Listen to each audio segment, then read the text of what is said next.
Hello and welcome to another episode of DH Newsroom. April 19th, Friday, will see the first phase of elections for the 18th Lok Sabha. 102 seats go to the polls. To discuss this with me, I have my colleagues Sumit Pandey and Shemin Joy, and I'm Viju Cherian. Let's get into it straight. Shemin, first to you. 102 seats, that's about 19% of the Lok Sabha. What are your initial thoughts about it? 16.63 crore voters will be eligible to vote in the first phase of elections. 102 seats, the candidates, the election will be held in 102 seats. Of this, around 10, the election will be complete in 10 of the 21 states and union territories which are going to polls. Interestingly, of the 102 seats in 2019, the opposition and the ruling side shared the spoils almost equally. NDA won around 51 seats last time. The opposition, including the BSP and SP, which did not have an alliance with the Congress, they also won together 51. But this time, at least two allies, the RLP and AIDMK, which won one seat each last time, are not with the BJP. Okay. That is the initial. So, we'll go by 2019 facts a bit later. We'll come into this whole thing. But Sumit, let me come to you. You've traveled to the constituencies in Uttarakhand and UP that are going to the polls. What are your views on this? You've gone on the ground, you've seen it. What is the ground situation like? Well, Uttarakhand, if I were to start with, then generally what we've seen in Uttarakhand, that it has a very strong and powerful centrifugal tendencies in its politics. That is, it tends to favor the party which is strong at the center and more so the national parties. So it generally has been a bipolar polity, though ironically the party which started the entire Uttarakhand movement is now on the margins. Its vote share has dwindled down to less than 1%. That is Uttarakhand Kranti Dal. In 2009, if you see the last three elections, 2009, Congress won all the 5 seats in Uttarakhand. 14 and 19, BJP won all the 5 seats. So it swings one side or the other, and the state tends to give a very clear mandate to a national party. We have seen. Do you see a swing this time in Uttarakhand? Uttarakhand. Just to reiterate the point what Sumit said, last time Uttarakhand, the 5 seats went to the BJP, and Uttar Pradesh, of which 8 seats are going, 3 went to the BJP, 3 to the BSP, and 2 to SP. Go ahead, please. So Uttarakhand, is a state where demographically, if you were to look at it, except for some pockets in Haridwar and Udham Singh Nagar, which are Tarai regions, it is predominantly upper caste, middle class state. So the demography, and then you have a state which sends a lot of people to the defense forces. As part of the undivided Uttar Pradesh, a state, 2 divisions of Kumaon and Garhwal gave many top central leaders. So the affiliation to the center and the centrist tendencies is very, very strong and powerful. It's connect with the rest of the country because it is home to two of the most revered Hindu pilgrimages. It's very strong. Which is why BJP has had an advantage in Uttarakhand, and whenever they've lost marginally. But whenever they are winning huge. And in the last 2-3 elections, the percentage of votes that they have polled is more than 55-60%. Now, for the Congress to overcome that, I think it's going to be a really tough task. Interestingly, you talked about how the religious sentiments, because of the important pilgrimage centers, might be in favor of the BJP. Agnipath scheme, what is your reading on the ground about it? See, Agnipath scheme, yes, it's not only in Uttarakhand, I would say, but in Rajasthan also we have been hearing that there are issues regarding it, especially among the youths. And these are the regions where the way, the British developed the entire defense services in India, wherein you have the regiment system which is based on castes and regions. Yeah. So there are communities and areas which contribute a lot to the Indian Army, substantially to the Indian Army, and youths go there. So if there is an adverse impact, you're going to see it in this region. But is it powerful enough, or is it strong enough to provide that sort of a counter polarization? I'm not really sure about that. For Congress to overcome, see, for in a state like Pori, I think the last time around Congress polled 36% votes and BJP had 67%. Now to overcome that sort of a deficit, you need a huge swing when you have comprehensively lost also the last assembly poll. So I think it's going to be really tough. Congress was really finding it difficult to even get candidates in Uttarakhand this time around. They wanted Harish Rawat to contest from Haridwar, which he was reluctant and he gave it to his son. So that tells a lot of story about Uttarakhand. Let me come to UP. Before that, let me come to Shaman.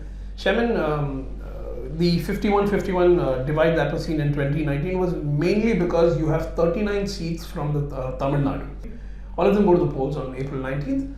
But how do you see it happening this time? Because last time all the seats went to the what is now the India Alliance. How do you see it happening this time? Is BJP really gaining strength over there? So it's a three-cornered fight in Tamil Nadu right now.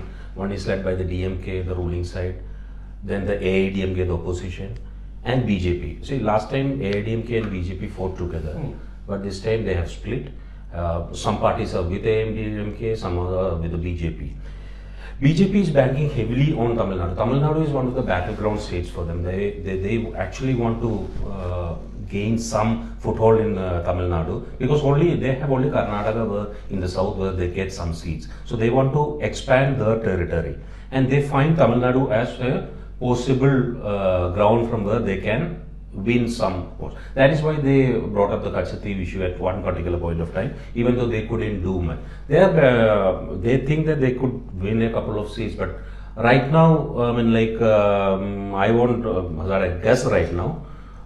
But an overall thing when we speak to reporters and other people on the ground, I'm getting a feeling that the DMK has a little edge than the AIDMK or the BJP. And for BJP and AIDMK, it is a battle of wits basically.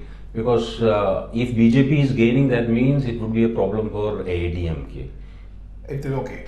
It's an interesting thing, and for the viewers, I would also like to recommend that check the heat map that we have done on our homepage, which talks about the tours that Prime Minister Narendra Modi has done, and you know that quite a significant number of visits and campaign rallies have been held in the south, especially in Tamil Nadu. Let me come to you, Sumit. 8 seats in Uttar Pradesh. How important they are, and what is the significance of these? See, I think not only Uttar Pradesh but across the country, in any election, the first phase in a multi-phase election is very important because it sets the tone. We may not know what exactly it's happening, but the wind or the hawa, what is called, it translates.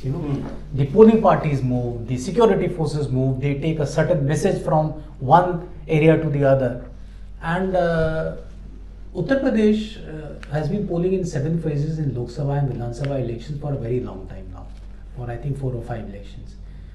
What I have seen is that in the past, whenever the elections move in UP from west to east, it tends to help, it suit BJP. They are strongest in the east because of the demography of the region. And again, it's going from east to west to east.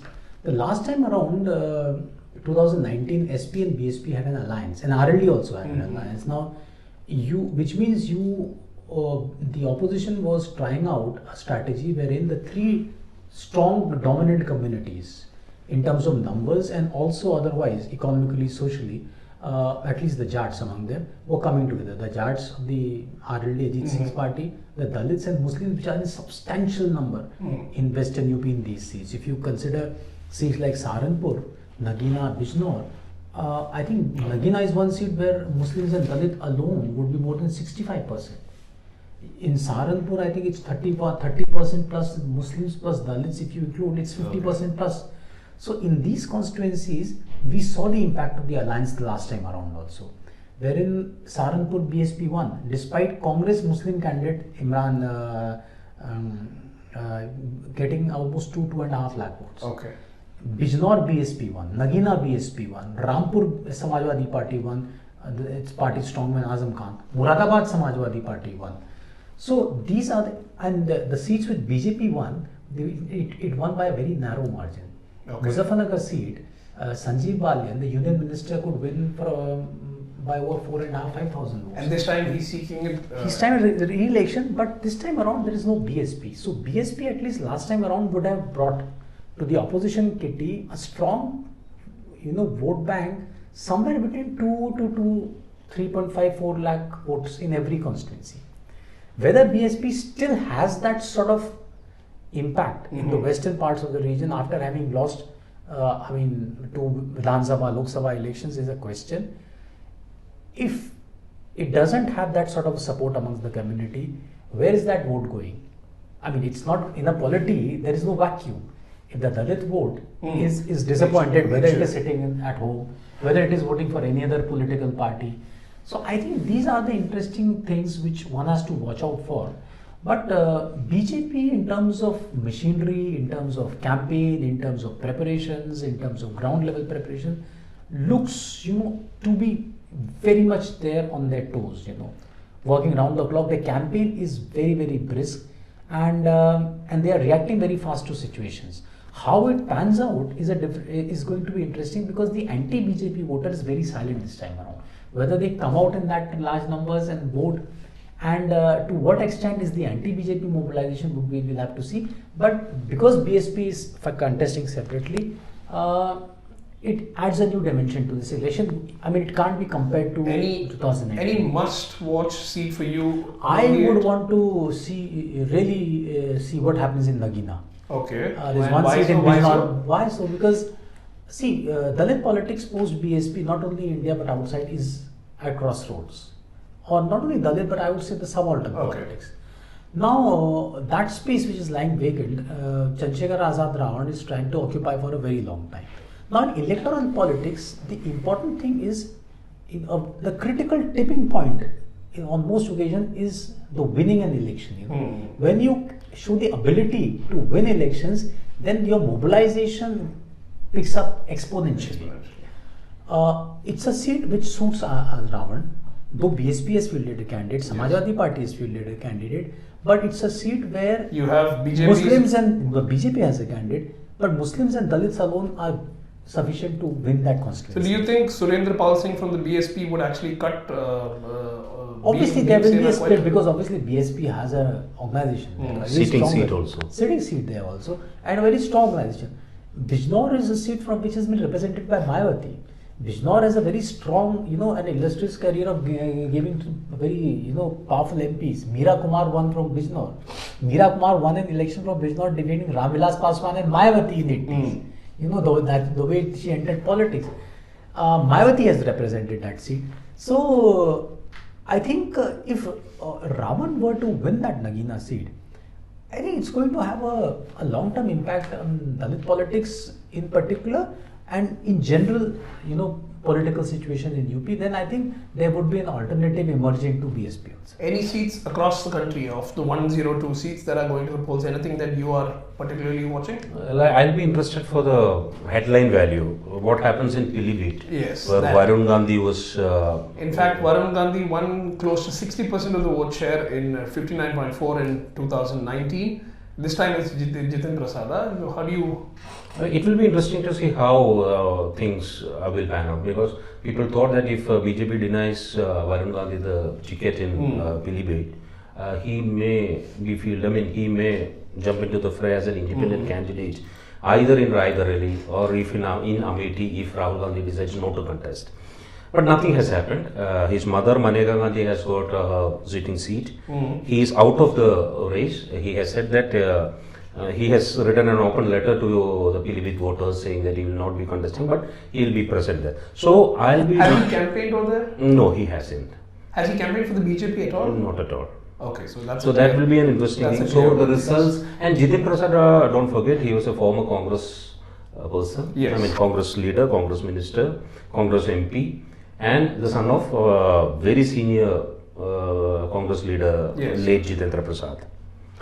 Another constituency will be Coimbatore, where BJP state president Annamalai I was about to say that, because I don't think in the recent past the BJP has had such a strong candidate, such a visible candidate in Tamil Nadu. Of course, it has had MPs in the past, but they've been from sure shot seats like Kanyakumari and other places. But Coimbatore, interestingly, also has a very big non-Tamil or Hindi-speaking population. So Annamalai standing from there is a very interesting fact. And the tallest, or most prominent face which won on BJP ticket was Rangaraj Kumar Mangalam. Yes. The Congress leader who later switched to, and his father was an illustrious CPI leader from Tamil Nadu. And he became a minister also later in the Vajpayee government. So, but post that, but remember that these victories for the BJP have come at the time when they have had an alliance with DMK. Yes.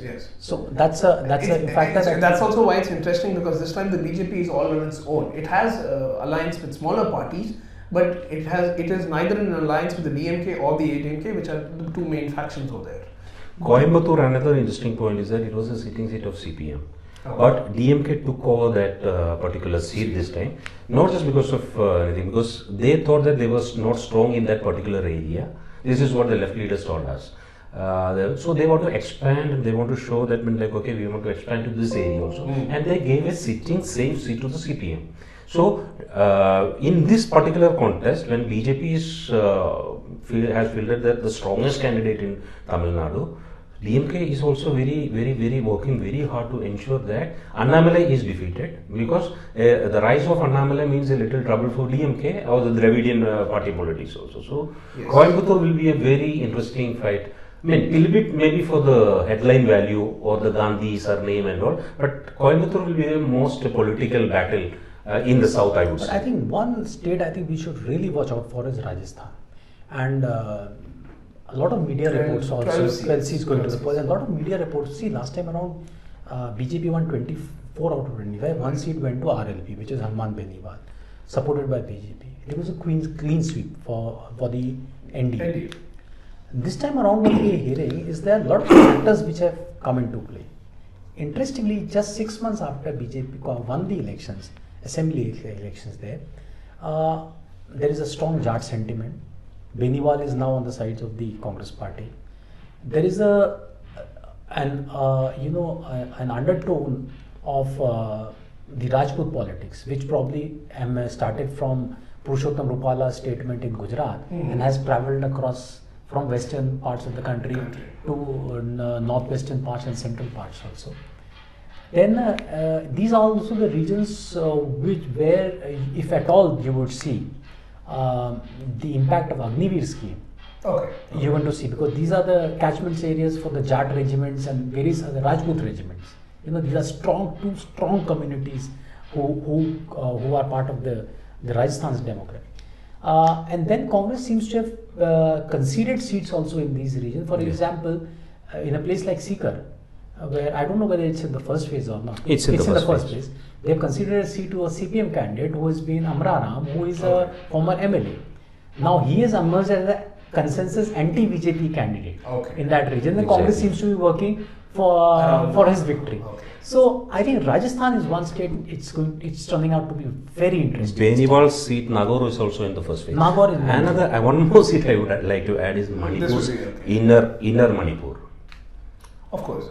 So that is a troubled state because of the violence, the tension, the ethnic conflict. We'll have to see how much of polling happens over there, given the circumstances in which election is happening over there. All 102 seats are important when you look at the larger scheme of things. We can discuss this at end. But remember, if it's in the news, it's in Deccan Herald. Stay tuned to DeccanHerald.com.